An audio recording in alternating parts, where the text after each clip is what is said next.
Welcome to Foundation Fridays. This is an offshoot of my Reverse Reset Restore podcast, where we drop extra information on you on the last Friday of the month. This is the place where we talk about the books that are reshaping thoughts and belief systems, teaching us and guiding us into a deeper knowing of ourselves. Think of it as the book club for the soul. I'm your host, Sally, and I'm creating whole new worlds for myself, one page at a time.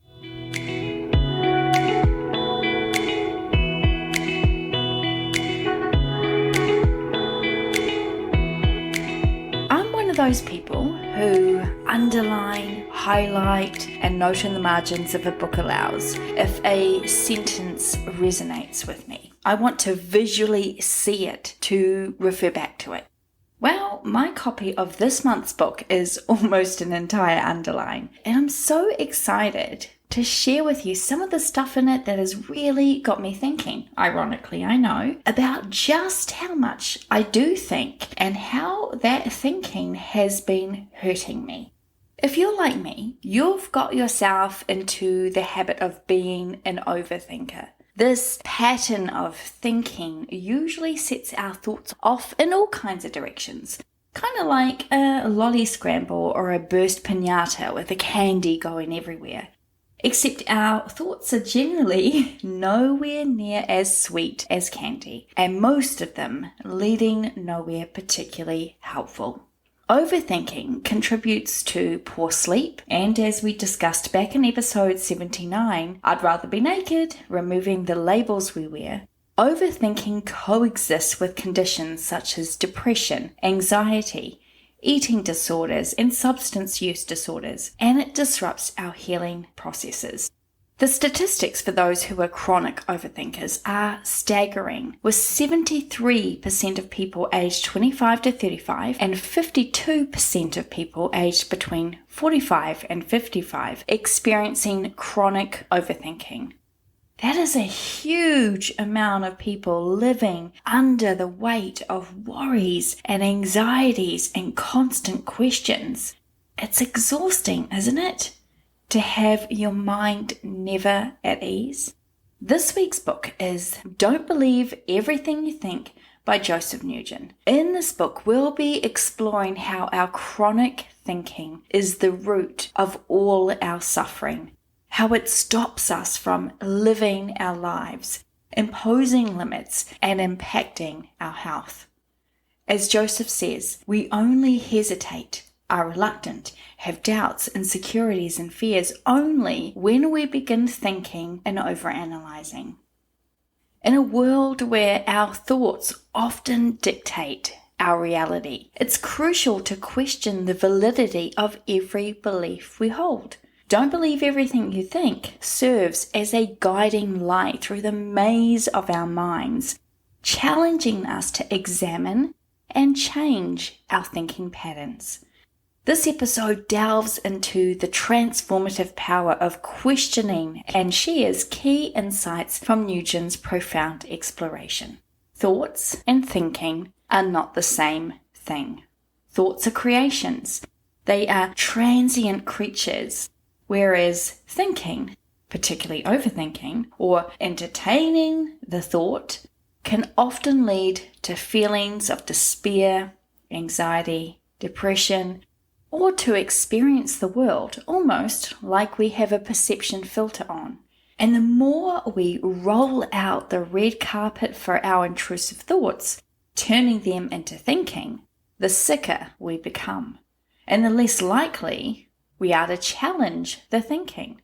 Here's how Joseph defines the two. Thoughts are the energetic, mental, raw materials from which we use to create everything in the world. We can't experience anything without a thought. It's important to know that thoughts are a noun and aren't something that we do, but something we have. A thought takes no effort or force on our end.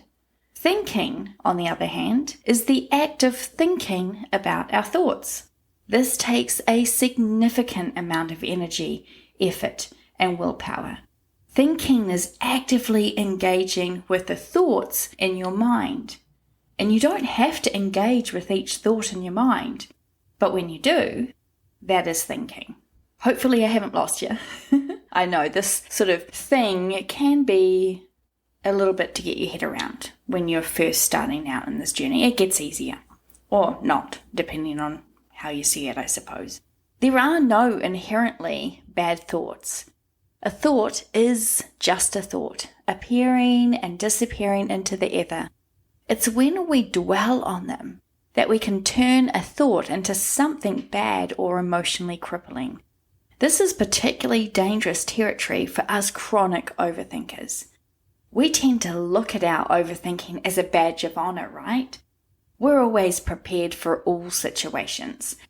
We may have even led ourselves to believe that all this rumination, all our anxiety or worry is productive or even beneficial, or that it is just who we are. I know for myself, I truly believed that every thought I held was a part of me, came from me, which is horrifying when I think about some of those thoughts. I didn't understand that so many of my thoughts were just passing by, and I could let them carry on, like a cloud being shifted by the wind. How often have you believed a thought to be true and allowed yourself to be swept away by it?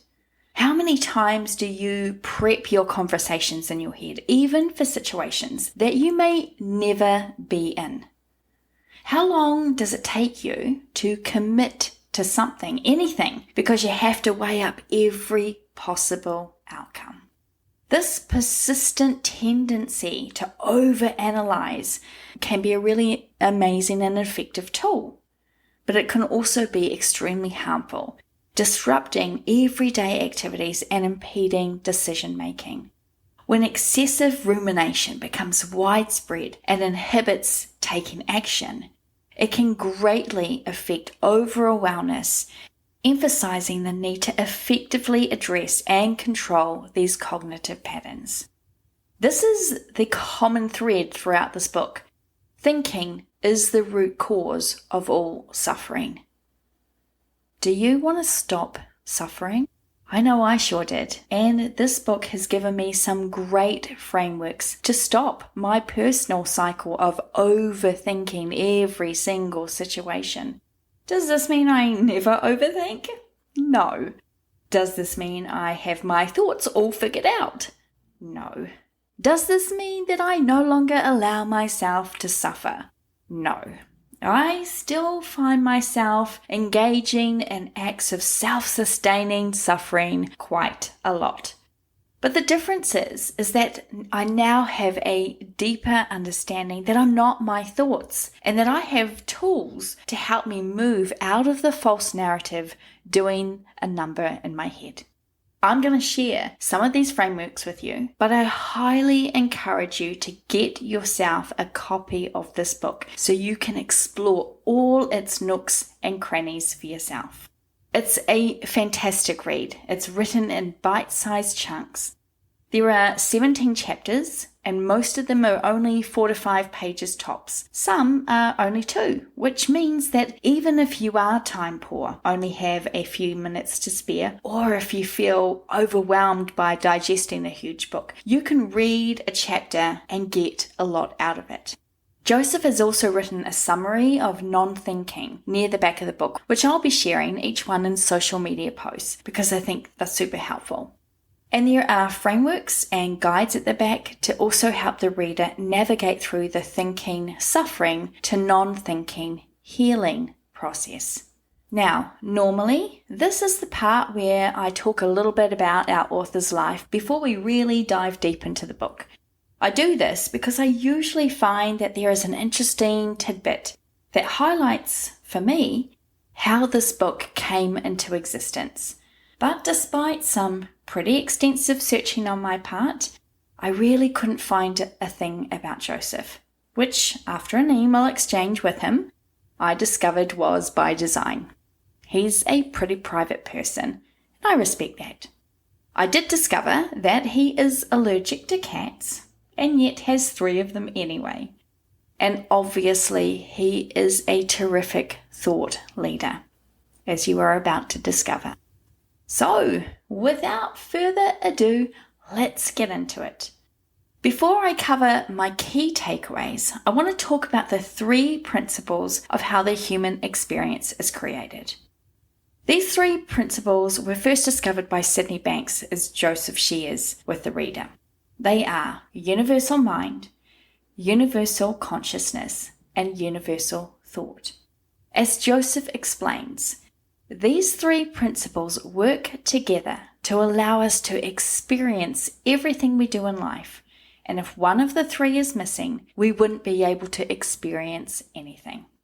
Universal mind is the intelligence behind all living things. Call it God, or source, or infinite intelligence, quantum source, whatever name feels most comfortable to you. The universal mind is where everything begins. Universal consciousness is, as Joseph explains, the collective consciousness of all things. It is what allows us to be aware that we exist and aware of our thoughts. And the 3rd principle is universal thought. This is defined by Joseph as the raw material of the universe from which we can create from. He uses a pretty decent analogy in the book to help explain how all 3 work in conjunction with each other. Thought is like the DVD that contains all the information for us to be able to watch a movie on the TV. The TV and the DVD player is like consciousness. It allows us to have a mechanism to bring the information on the DVD to life for us to be able to watch and experience the movie. The electricity that's needed to power the DVD player and TV is like the universal mind, in the sense that it is the invisible energy or force that connects and powers all things. So, as we can see in this analogy, the source holds the power for the mechanism of consciousness to work for us to gather the information around us from which we create. Thoughts, and thus our thinking, feelings, and experiences, we then in turn call our reality. Without consciousness, or as in the analogy a TV and DVD player, our DVD is rendered useless. But the TV and DVD player won't work without power. We need all 3 to experience anything. You might be wondering how these 3 principles tie in with the topic of this book, especially when Joseph is encouraging us to disengage from our thinking habits. Because as we can see, the 3 principles work with each other. Well, in this book, Joseph reiterates that when we are caught up in the overthinking cycle, we've also separated ourselves from source or universal mind, principle 1. And he states, when we are connected to universal mind, we feel whole, fulfilled, filled with love, joy, peace, and inspiration. It is only when we begin thinking, believing the illusion or ego, that we block the flow of universal mind and begin to feel separated, frustrated, lonely, angry, resentful, sad, depressed, and fearful. It is our habit of overthinking or turning thoughts which create into thinking which destroys that are the root cause of our psychological and emotional suffering. Here are my 15 key takeaways from this book, which include practical ways we can end our own self-imposed suffering. Number 1, change comes from within. The very first chapter opens with this powerful quote from Thich Nhat Hanh. People have a hard time letting go of their suffering. Out of a fear of the unknown, they prefer suffering that is familiar. I couldn't agree more. In my experience as an observer of other people's lives, it seems that it's a common habit of the human condition to choose suffering by resisting change. If you are a regular listener, you'll have noticed how I start off every episode of our regular episodes with change comes from within at the end of the intro. This is because it's the truth. We might want things to change in our lives, but we don't always want to do the work to create change. We all know someone, or perhaps we are that someone, who has chosen suffering because it's what we know. Change brings uncertainty, and uncertainty and the unknown is a scary place to be. So we choose our suffering for its familiarity. It's a pretty sad way to live these precious lives we have. As Joseph says, although we experience a lot of pain in our lives, suffering is optional. In other words, pain is unavoidable, but how we react to the events and circumstances that happen in our lives is up to us, and that will dictate whether we suffer or not. What he's saying here, and what I hope you hear, is that we choose if we want to live within our suffering or not. Are you choosing suffering today? If yes, ask yourself why, and then ask yourself if you are willing to let it go. You are only ever one thought away from peace, love, and joy, which come from a state of non-thinking. Remember this and keep it close to your heart, because it is all the hope you need when life gets inevitably tough. Number 2, the illusion of thought. Nugent's assertion, "our thoughts are not facts," serves as a poignant reminder of the illusionary nature of our perceptions. We think that what we see, hear, feel, and experience in the world is reality. But our world is created by our thoughts, and then by extension, our feelings on those thoughts. And while we are living in this world of thought, and not reality, we often mistake our thoughts for truth, failing to recognize the subjective lens through which they're filtered. By acknowledging this illusion, we open the door to change our thinking. As Joseph states, we can change our experience of life by knowing that it comes from our own thinking. And if that is true, then we are ever only one thought away from experiencing something different and transforming our entire lives at any moment through a state of no thought. Through practices like mindfulness and self-inquiry, we can observe our thoughts without attachment, gaining clarity and freedom from their grip. Number 3, the power of self-compassion. In Joseph's words, be kind to yourself. You're doing the best you can. This simple yet profound statement highlights the importance of self-compassion in our journey of self-discovery. Instead of harshly judging ourselves for our thoughts and our actions, we can cultivate a nurturing inner voice that encourages growth and acceptance, even or especially when we are experiencing negative thoughts and feelings. As Joseph so beautifully puts it, negative emotions are an indication of misunderstanding. When we are gripped by negative emotions, it means we believe what we are thinking. When we reframe our negative emotions as a misunderstanding of our thoughts, we can give ourselves space for grace and self-compassion, which maybe is a way of being that we've forgotten. As Joseph further explains, just become aware that it is your thinking that's causing the ill feelings. Welcome it with love, and it will slowly dissipate before your eyes. In other words, meet your misunderstanding with love and watch it fade away. By practicing self-compassion, we create a supportive environment for change, allowing ourselves to embrace new perspectives and beliefs. Number 4, embracing impermanence. Change is the only constant in life. And throughout this book, Nguyen reminds us, urging us to embrace the impermanence of our thoughts and experiences. Too often, we cling to rigid beliefs and identities, fearing the uncertainty of change, thinking that what we think and believe in is who we are. Yet by recognizing the fluid nature of our thoughts, we open ourselves up to endless possibilities for growth and transformation. Change in our thoughts, our feelings, and our experiences is truly just a thought away.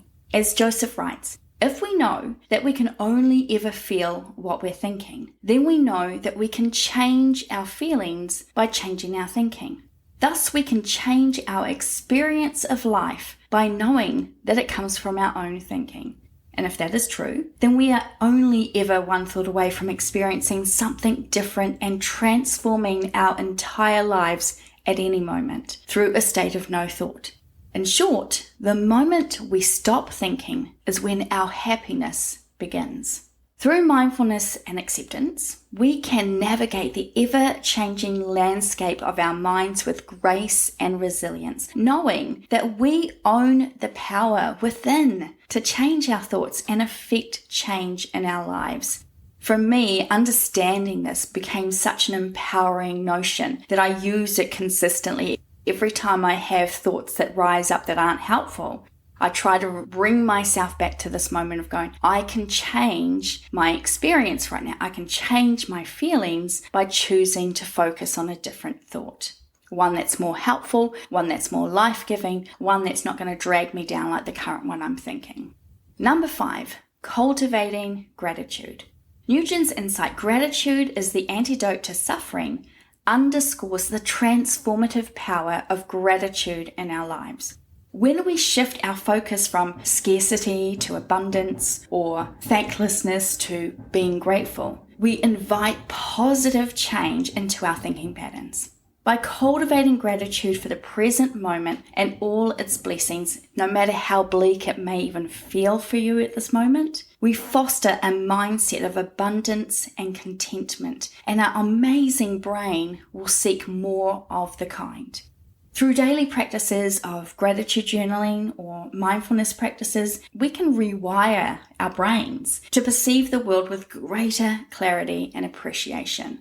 I want to challenge you, to try this for 30 days and see what happens.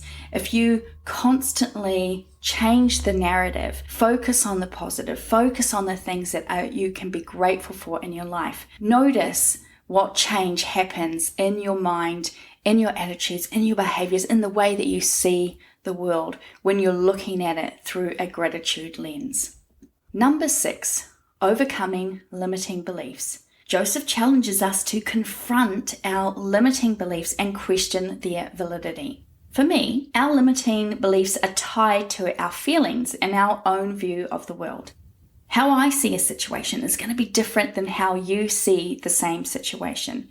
It's kind of that, is the glass half full or half empty kind of concept.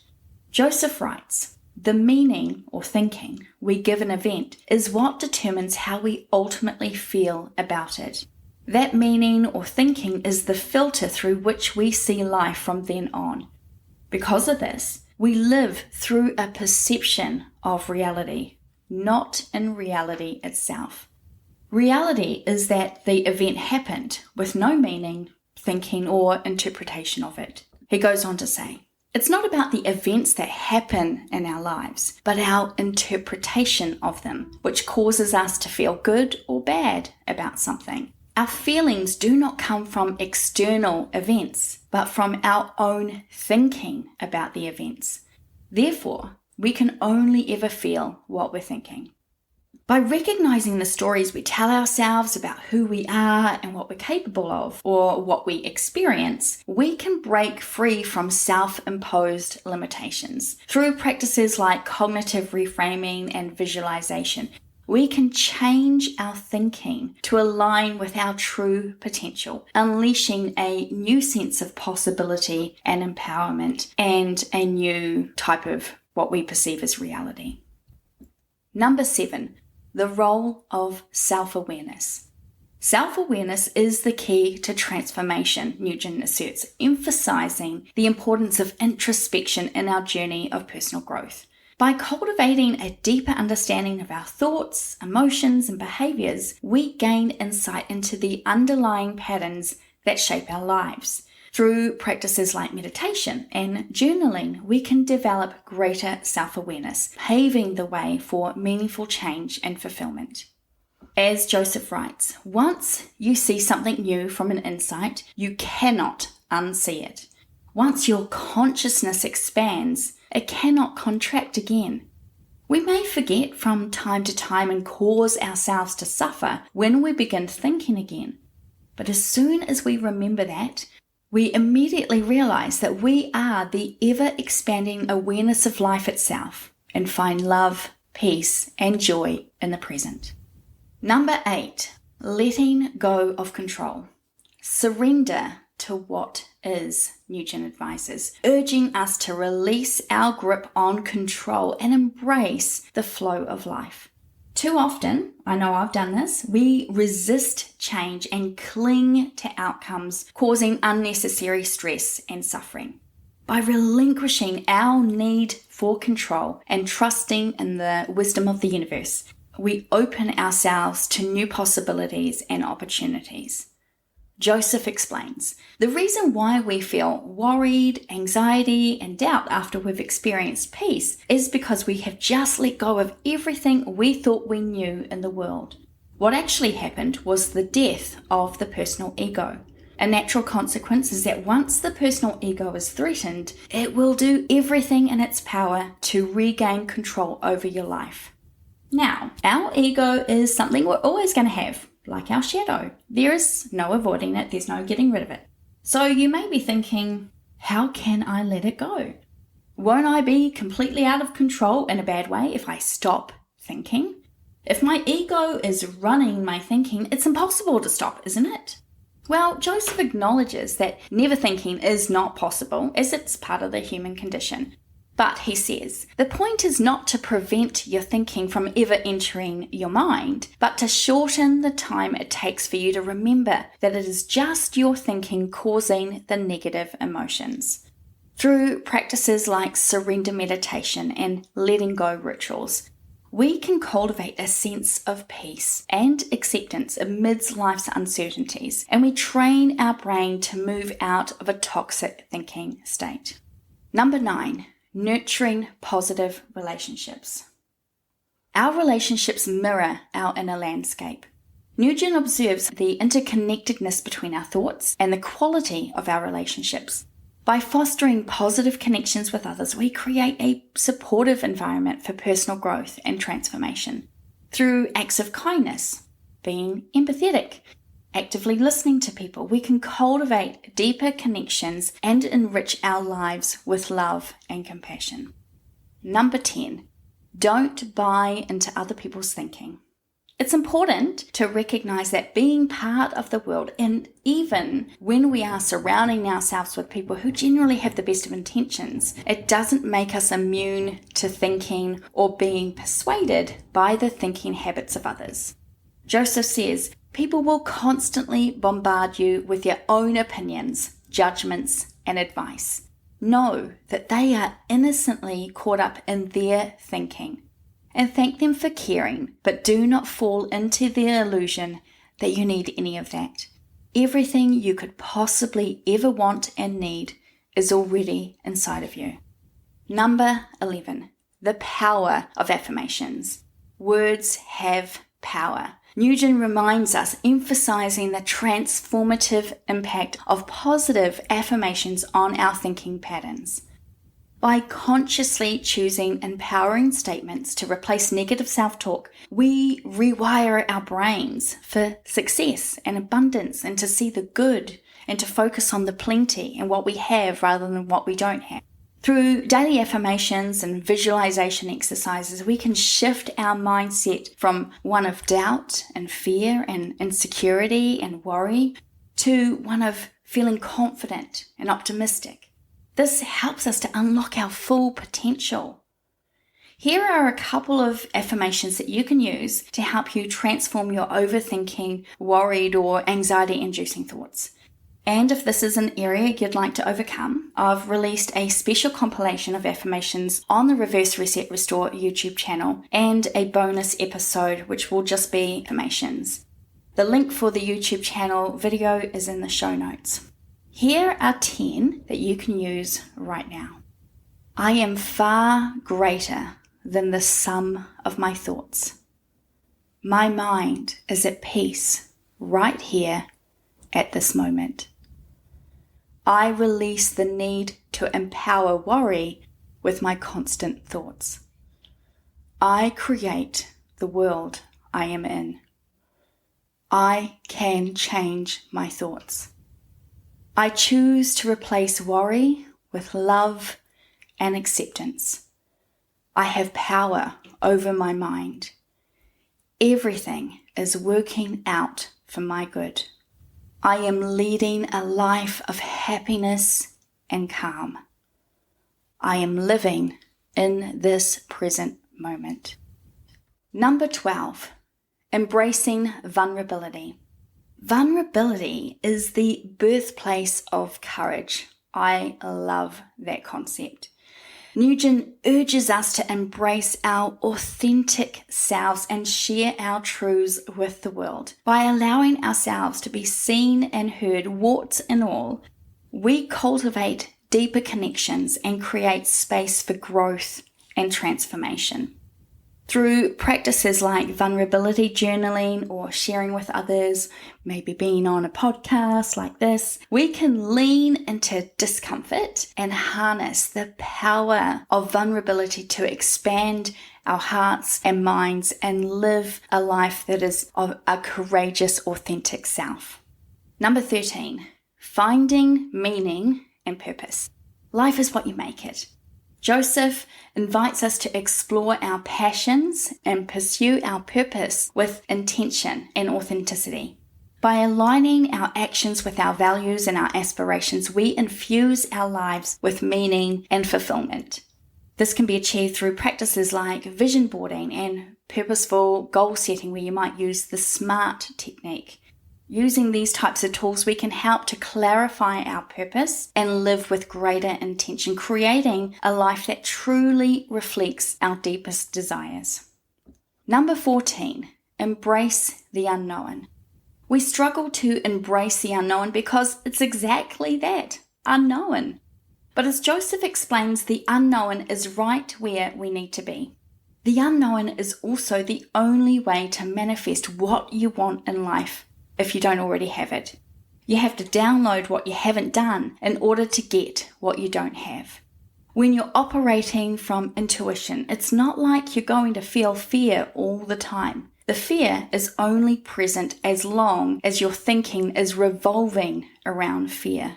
Once you acknowledge the fear and understand that it's only your thinking that's causing those feelings, the illusion will fall apart and you'll fall back into peace, joy, and pure love. Intuition is an innate part of all of us, but it so often gets lost with all the thinking that we do. So we don't end up paying any attention to it or heed it. When we cease all our thinking and allow ourselves to live by being more intuitive, we find ourselves more willing to embrace the unknown and to step into a whole new way of living and being. And number 15, the practice of forgiveness. Forgiveness is the path to freedom. By releasing resentment and letting go of our past hurts, we free ourselves from the burden of anger and resentment. Through practices like loving kindness meditations and forgiveness letters, and we just did this recently where I encourage you to write letters which you expressed all the feelings that you were holding on to about someone or a situation and let it go through the power of writing it out. We can heal our old wounds and cultivate inner peace, opening our hearts to love and being more compassionate and more empathetic. If you'd like more information on how to write yourself into a more loving and forgiving state, be sure to check out that episode number 84, Harnessing the Healing Potential of Writing Out Your Grievances. I've linked that episode in the show notes for you. As Joseph eloquently reminds us, don't believe everything you think. This simple yet profound statement encapsulates the essence of his transformative message. By questioning our thoughts instead of just accepting them, and by embracing change, we can embark on a journey of self-discovery and personal growth that will be forever life-changing. I invite you to share your thoughts and experiences with changing your thinking in the comments over on the Reverse Reset Restore Facebook page or the Foundation Friday Facebook group. Together, let's continue to explore the power of our minds, unlocking our full potential by relinquishing our need to believe that we are what we think. I'm closing out this episode with one last gem from this book. I hope it encourages and inspires you if you're feeling a little overwhelmed about letting go of your thinking patterns. Just remember this: everything we could ever want is on the other side